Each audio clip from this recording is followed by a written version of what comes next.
আমার গাছের হলুদ থেকে কিভাবে আমি হলুদ তৈরি করি প্রত্যেক বছর আমি তোমাদের বলবো আজকে। এই হলুদগুলো আমার বাগানে আমাদের গাছে হয়।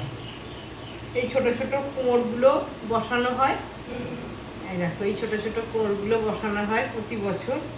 এক বছর কেনা হয়েছিল, এক বছর আমার কর্তামশাই বইটির মার্কেট থেকে, যেখানে গাছ বিক্রি হয় সেইখান থেকে কিনেছিল বলবো না, গাছ তো জানো, গাছ পাগল মানুষ, গাছ কিনতে গেছিল, দিয়ে ওকে দিয়েছিল এরকম এক খাবল একটা ঠোঙায় করে দিয়েছিল, বলেছিল যে তুমি নিয়ে গিয়ে তোমার বাগানে বসাবে, দিয়ে সেই তার জন্য পয়সা নেয়নি। সেই ইয়েগুলো ও যত্ন করে বসিয়েছিল আজকে 3-4 বছর আগে।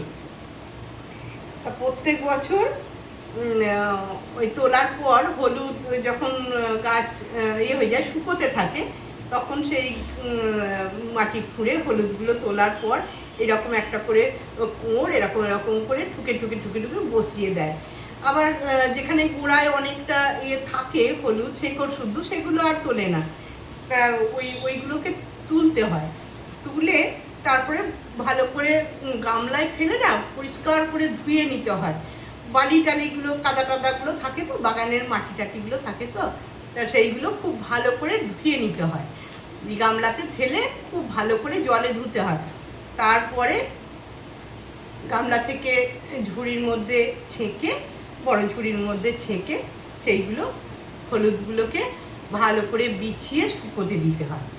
দিয়ে বেশ খানিকটা শুকিয়ে, রোদ খাইয়ে খাইয়ে শুকিয়ে, তারপর সেইগুলোকে আবার এই যে আমি জলে ভিজিয়ে রেখেছিলাম, কালকে জলে ভিজিয়ে রেখে এইবার আমি হাঁড়িতেই, মানে গত বছর আমি হাঁড়িতেই করেছিলাম, এবছরে তো জানো তোমরা গ্যাসের একটু অসুবিধা চলছে, ওই জন্যে আমি এই কুকারে করে সেদ্ধ করব।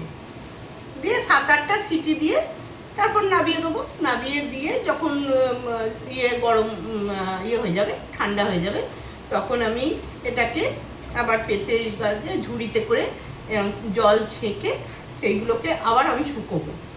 দিয়ে শুকিয়ে তারপর ভানাতে নিয়ে যাবে, বইচিতে ভানাতে নিয়ে গিয়ে ভানাবে।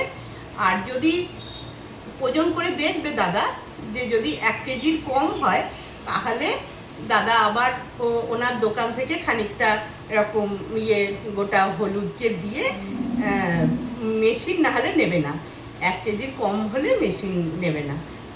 তা এবছরে একটু হলুদটা কম আছে, ছেলের বিয়ে গেল তো একটু কাঁচা হলুদের প্রয়োজন ছিল, ওই জন্যে গায়ে হলুদ টায়ে হলুদে একটুখানি হলুদ বাটা হয়েছিল, সেই জন্যে নিয়ে যাবি। আজকে রেডি করব, 2-3টে একটু রোদ খাইয়ে নেবো, তারপর নিয়ে গিয়ে ভানিয়ে নিয়ে আসবে। আমার অনেক দিন চলে যায় এই বাড়ির হলুদ। তোমরা ভালো থেকো, সুস্থ থেকো। আর এই শাড়িটা আমাকে আমার ভাগনা বউ দিয়েছিল, এটা আমার খুব পছন্দের শাড়ি, বিথি বৈরাগ্য, ও আমাকে দিয়েছিল, সেই জন্য আমি বারবার পরি। ভালো থেকো।